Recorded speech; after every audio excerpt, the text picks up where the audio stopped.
Hello po mga kababayan, si Dante Maravillas, Bicolano vlogger, broadcast journalist from Albay. Ito yung update kay Digong.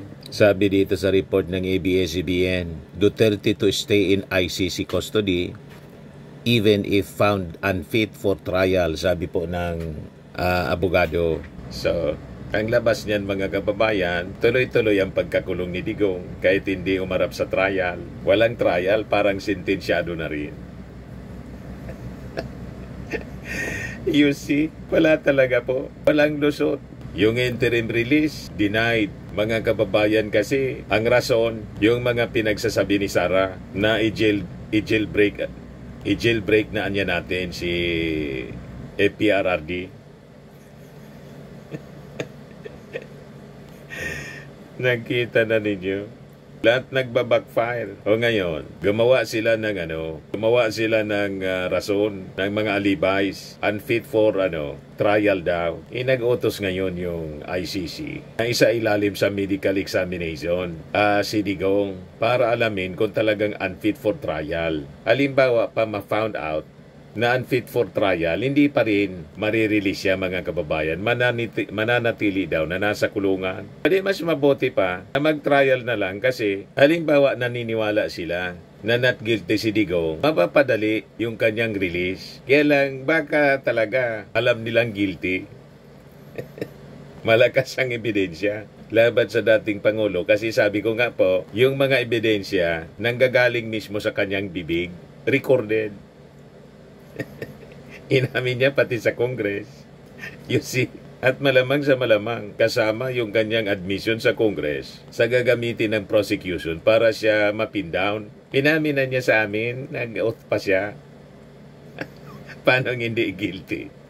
Di ba po? So sabi po ni ICC Assistant to Counsel Attorney Cristina Conti sa kanyang Facebook post ngayong Saturday, that if the ICC judges are convinced that Duterte is unfit for trial, his case will be adjourned but not dismissed. I-adjourn lang. Pasigyan niya. Hindi muna tayo mag-trial. Hintayin natin kung kailan siya magiging fit for trial.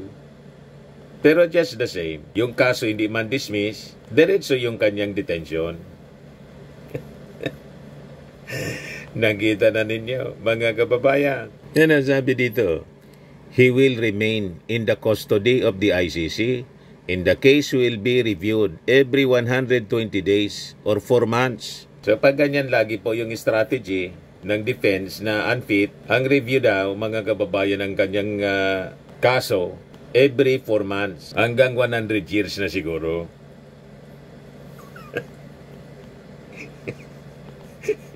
So magbibilang ka. 4 months, hanggang lumipas yung 100 years.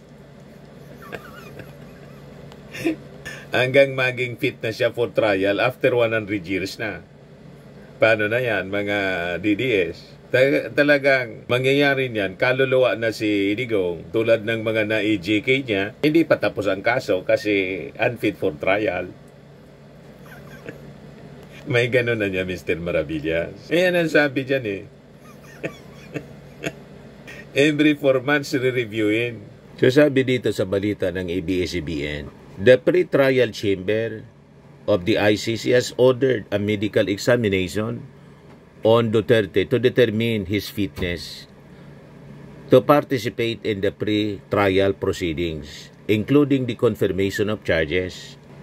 The medical panel consists of a forensic psychiatrist para malaman kung nababaliw na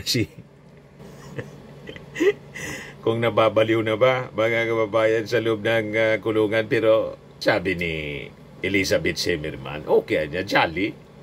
At sabi ni Sara, nag-aalala niya yung tatay ko sa mga problema, kinakarap na problema. Pati nga yung aware siya, yung investigasyon sa flood control. So mismo siyang nag-amin na hindi totoo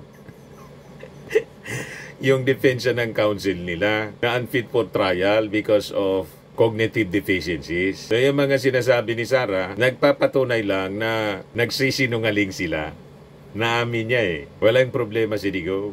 Pinoproblema pa nga yung problema ng bansa. Gusto daw makatulog, kaya lang nasa loob siya. Di ba? Mga kababayan, ang gusto kasi, para makatulong, dapat pagbigyan yung interim release. I-denied po. Kasi ang naging basihan ng denial po, yung possibility, hindi na bumalik kasi may impluensya pa si Digong. Ang patunay po, yung resolusyon ng Senado. May impluensya pa, pati sa mga senador. Tapos yung mga maisugraling bring him home. Talaga niyang mahirap na pag pinabalik sa Pilipinas. Baka niya mahirapan tayong mayarap sa trial. Hindi na yan niya sasama at gagamitan ng people power tulad ng sinabi ni Sara doon sa The Hague. Yung 16 million na niyang bumoto, punta na kayo rito, jailbreak na natin si Tatay Digong. Nagkarating po sa mga ICC judges, denied yung petition, yung request for interim release. Lahat kagagawan nila po, kaya nagkakabulbul ang buhay nila. So sabi dito, the report niya which most likely to be confidential is due on October 31, 2025. If the reports convince the judges to declare him fit to stand trial, then the hearing niya on the confirmation of charges can be rescheduled the soonest possible. Sabi po ni Conte, Duterte's fitness for trial is particularly contentious issue because of conflicting narratives and utterly confusing messages. On the part of the victims, we are closely monitoring the process to ensure that the rights of all parties are observed and fulfilled and that any delaying tactic is offset. Hindi po papayag ang mga ICC judges na pati sila mabudol. Diba? Kung dito, nabudol yung mga, siyempre, may may impluensya pa. Hindi po lulusot sa mga ICC judges ang pambubudol.